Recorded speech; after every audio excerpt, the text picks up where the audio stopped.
मैं उम्मीद करती हूँ कि आपको हम्द के मायने समझ में आ गए होंगे। अब हम अपने सबक का आगाज़ करते हैं और सबसे पहले मैं आपके लिए पूरी नज़म जो है वो पढ़ूँगी और आपको मुश्किल अल्फाज अंडरलाइन करवाऊँगी, ठीक है। तो मुश्किल अल्फाज अंडरलाइन करने के लिए आपके पास आपके हाथों में पेंसिल होनी चाहिए, ठीक है। जब आप वो मुश्किल अल्फाज अंडरलाइन करते जाएंगे साथ साथ और फिर मैं तशरीह शुरू करूँगी तो उस वक्त मैं आपको फिर इन मुश्किल अल्फाज के मायने भी बताऊँगी, ठीक है। फिर आप लोग वो अपनी किताब पर पेंसिल से लिख लेंगे।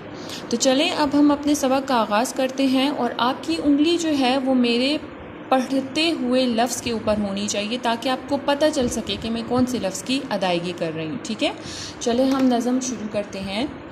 तेरा बंदा है तेरा डर रखने वाला कि है सब पे तू ही असर रखने वाला। तू खालिक तू राज़िक तू मालिक तू हाकिम तू खलकत पे अपनी नज़र रखने वाला।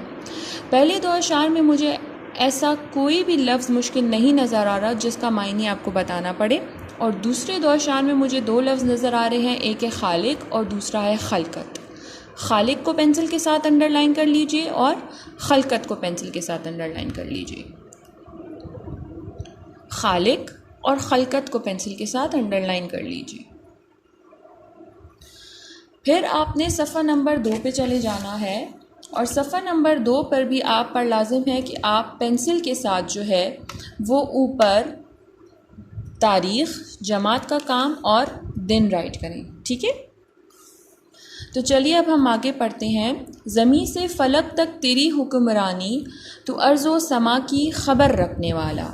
तू ही गर्दिश वक्त पर भी है गालिब, तू दुनिया की शामो सहर रखने वाला। पहले दो अशार में मुझे जो लफ्ज़ नज़र आ रहा है वो है फ़लक, इसको पेंसिल से अंडरलाइन कर लें। फिर आप लोग कर लें हुक्मरानी और फिर आप लोग कर लें अर्ज़ो समा। फ़लक, हुक्मरानी, अर्ज़ो समा। नीचे वाले अशार में आप अंडरलाइन कर लें गर्दिश वक्त और सहर। गर्दिश वक्त और सहर।